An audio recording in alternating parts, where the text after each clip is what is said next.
Oke, jumpa lagi di Aku Mau Tahu. Kali ini kita akan bahas alur cerita film berjudul Home Sweet Hell. Dan semoga sehat selalu buat kalian dimanapun kalian berada. Tetap semangat menjalani hari walaupun pikiran lagi menari kesana kemari. Oke, kalau gitu langsung aja kita mulai. Let's go. Diawali dengan seorang pria bernama Don dan seorang wanita bernama Mona. Diketahui mereka telah menikah dan memiliki dua orang anak, yaitu Ellison dan Andrew. Sekilas keluarga mereka nampak bahagia dengan materi yang mencukupi kehidupan mereka, di mana Don merupakan pemilik toko furniture di kota setempat yang diberi modal oleh orang tuanya Mona. Sehingga di dalam kehidupan rumah tangganya Mona lah yang memegang kendali. Mona yang merupakan seorang perfeksionis dan sangat otoriter, mewajibkan semua anggota keluarga mengikuti dan melakukan semua perkataannya. Bahkan kegiatan mantap-mantap tidak dapat dilakukan dengan sembarangan. Karena Mona telah menjadwalkan semua kegiatan yang harus mereka lakukan, salah satunya yaitu bermantap pria, di mana Don hanya mendapat jatah sebanyak 6 kali selama 1 tahun. Sementara Andrew dan Ellison diwajibkan menjadi pemenang dalam hal apapun. Baik itu dalam pendidikan bahkan hanya sekedar permainan, walaupun dengan menghalalkan segala cara untuk meraihnya. Jika gagal membantah ataupun melanggar, maka mereka akan mendapatkan hukumannya. Sebenarnya Don sangat tertekan dengan kondisi rumah tangganya. Namun karena tanpa Mona dirinya bukanlah siapa-siapa, akhirnya Don memilih diam dan mengalah dengan keadaan. Dan sikap itu Don ambil karena ia juga ingin menjaga keutuhan rumah tangganya. Hingga suatu ketika toko mereka yang mengalami penurunan dalam penjualan, merekrut seorang pegawai baru bernama Dusty dengan penampilan yang sangat menggoda. Don pun memberitahukan Mona tentang Dusty yang kini bekerja di toko mereka. Dusty? It's not a Mexican. Singkat waktu, Dusty yang berhasil melakukan penjualan tiba-tiba saja memeluk Don. Yang nampaknya, Dusty menyukai Don, begitupun juga dengan Don yang menyukai Dusty. You're a natural. Namun Don masih malu-malu kucing karena teringat dirinya sudah berumah tangga. Dan dengan sering berjalannya waktu, setan pun berhasil menggoda Don sehingga ia mulai menjalin hubungan dengan Dusty. Bahkan setiap harinya mereka selalu bermata pria, di mana hal itu membuat hidup Don kembali bergairah dan semangat. Hingga suatu hari ketika Don mengadakan pesta di rumah merayakan peningkatan penjualan toko, Dusty menghampiri Don yang lagi sendirian dan mengatakan kalau dirinya telah hamil.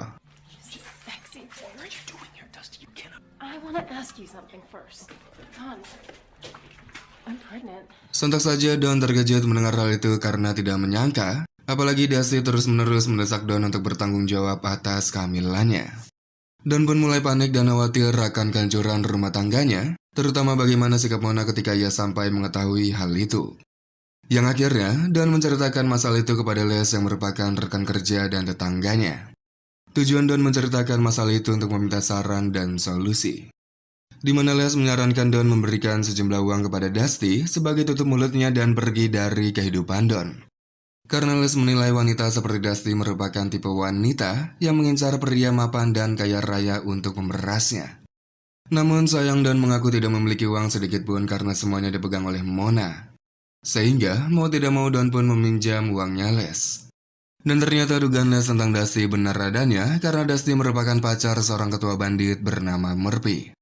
Di mana Dusty diberi tugas oleh Murphy mencari pria mapan dan memerasnya, sementara tentang kehamilannya itu hanyalah siasat mereka. Walaupun begitu, nampaknya Dusty memiliki perasaan yang sesungguhnya kepada targetnya kali ini, yaitu Don. Pagi harinya setelah mendapat pinjaman dari Les sejumlah $13.000, Don pun memberikan uang itu kepada Dusty. Ia meminta Dusty menutup mulutnya dan jangan sampai Mona mengetahui hal ini. Namun nampaknya hal itulah yang menjadi senjata bagi mereka untuk terus memeras Don, karena mereka akan selalu mengancam memberitahukan Mona tentang hal ini. Sehingga membuat Don tidak ada pilihan selain memberikan uang lagi kepada mereka. Akan tetapi kali ini Les mulai curiga kalau Dusty hanyalah mengada-ngada tentang kehamilannya. Dan Les menyarankan Don untuk memberitahukan Mona tentang hal itu. Sementara Don sebenarnya sadar kalau dirinya sedang diperas oleh Dusty, namun dirinya dilema antara memberitahukan Mona atau tidak. Karena kalau Mona sedang ngamuk ngerinya bukan main. Yang akhirnya, Don mengikuti saran Les kembali untuk memberitahukan hal itu kepada Mona. Langkah itu Don ambil karena dirinya tidak ingin pemerasan terus berlanjut, dan alasan lainnya karena ia tidak memiliki uang sama sekali. I've been having an affair at the store with Dusty, the sales girl. I'm sorry. Namun tanpa diduga Mona menanggapinya dengan santai, yaitu menyuruh dan menewaskan Dusty agar tidak lagi memerasnya.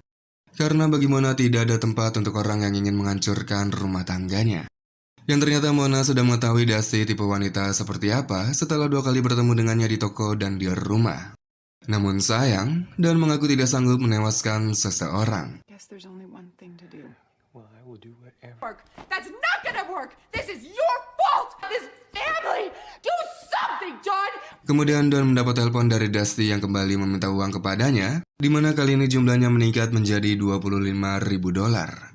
Dan permintaan itu tentu saja berasal dari Murphy yang menyuruh Dusty. Yang padahal sebelumnya Dusty sudah mengatakan kepada Murphy kalau Don sudah tidak lagi memiliki uang. Namun karena takut Murphy curiga kalau dirinya telah jatuh cinta kepada Don, Dusty pun menuruti perkataan Murphy untuk meminta uang Don kembali. Setelah telepon usai, Mona memberikan pilihan kepada Don antara bercerai atau menewaskan Dusty. Dan hal itu membuat Don memilih menewaskan Dusty. Karena Don ingin menjaga keutuhan keluarganya dan tidak ingin menjadi gembel. Keesokan harinya, Mona menyiapkan racun untuk menewaskan Dusty, sementara Don kebingungan bagaimana cara memulai aksinya itu. Try to fight for that. That's not what I meant. This is about our legacy. Love you. Lalu malam harinya, Dusty pun datang ke toko untuk mengambil uangnya.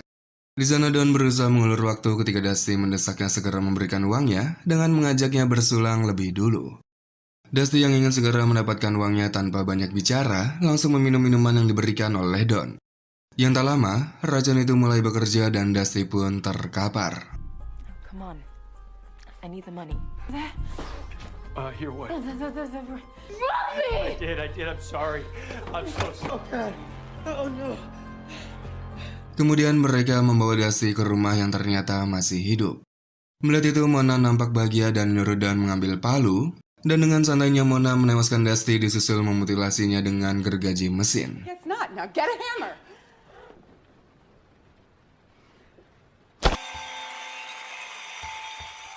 Sementara, Don yang tidak kuat melihat itu segera pergi ke kamar mandi. Sedangkan di tempat lain, Murphy dan temannya yaitu Freeman mulai khawatir kepada Dusty yang tak kunjung datang. Apalagi ponsel Dusty tidak dapat dihubungi. Hingga keesokan paginya, Murphy, Freeman, dan juga Benji datang ke tokonya Don. Yang tak lama Don datang ke toko menemukan Les terluka dan juga terdapat polisi. Don pun bertanya kepada Les tentang apa yang terjadi. Les mengatakan dirinya diserang di dalam toko, namun sayang, ia tidak mengetahui siapa mereka. Seorang polisi bernama Malcolm mengatakan para pelaku hanya mengambil jam tangan dan sebuah dompet. Lalu Malcolm mulai menanyakan tentang Dusty yang ketahui bekerja di tokonya Don. Karena mobil yang digunakan oleh Dusty ditemukan hangus terbakar, yang ternyata mobil itu merupakan mobil curian. Thank you. Thanks. Kemudian ketika Don pulang ke rumah, ia melihat Murphy datang menghampiri Andrew. Lantas Don pun segera keluar yang ternyata Murphy hanya meninggalkan surat, di mana Murphy ingin mengadakan pertemuan dengan Don. Lalu, dengan gentle Don pun datang untuk menemui Murphy. Di sana Murphy menanyakan keberadaan Dusty yang tiba-tiba saja menghilang. Yang tentu saja Don berbohong dengan mengatakan kalau Dusty telah kabur keluar kota. Mendengar hal itu, Murphy pun meminta sejumlah uang kepada Don yang harus ada malam ini dengan mengancam keselamatan keluarganya Don. Namun, Murphy tidak mengetahui sedang berurusan dengan siapa. Setelah mendapat inti pembicaraan Don dan Murphy, lantas Mona mengajak Don pergi ke tempat di mana Murphy dan lainnya tinggal. Yang nampaknya Mona memiliki rencana karena mereka pergi ke sana dengan membawa potongan jasadnya Dusty. Mona pun segera masuk ke rumah para bandit yang ternyata semuanya lagi pada pergi.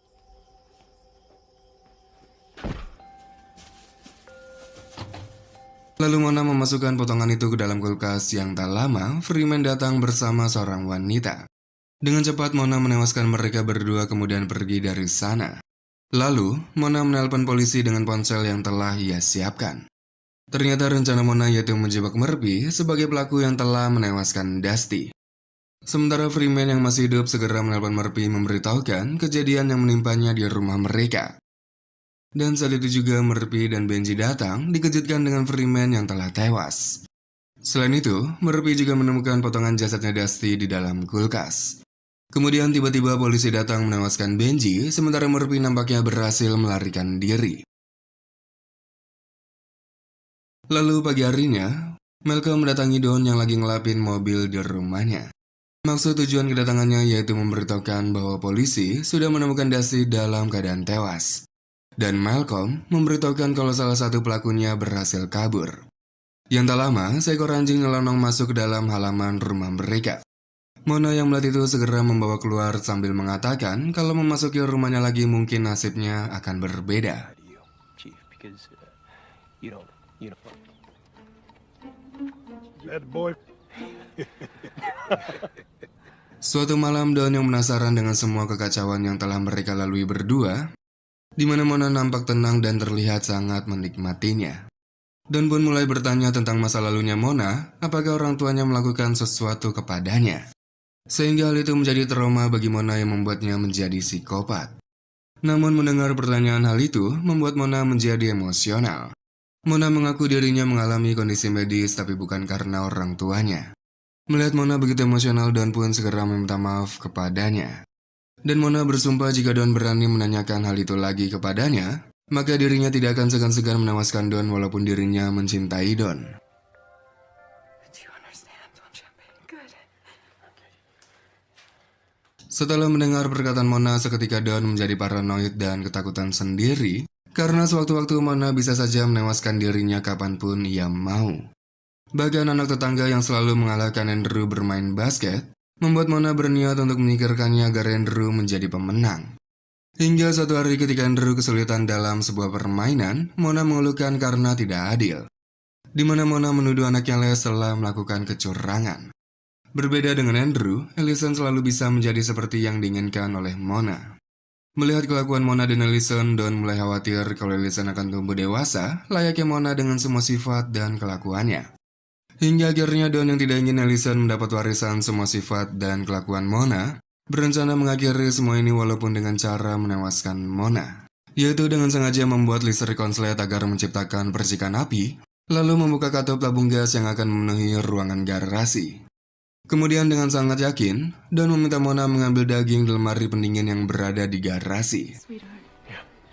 Maybe we should go on vacation. Would you mind going to the fridge in the garage and getting me some ground beef?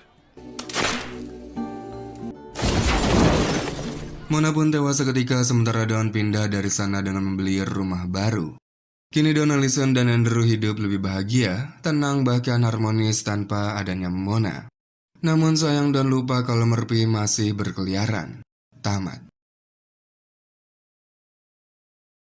Oke, jadi kurang lebih seperti itulah alur cerita film kali ini. Di mana di akhir film Murphy terlihat mengikuti Don yang pergi bersama Allison dan Andrew, dan ternyata Murphy menewaskan Don dengan menembaknya.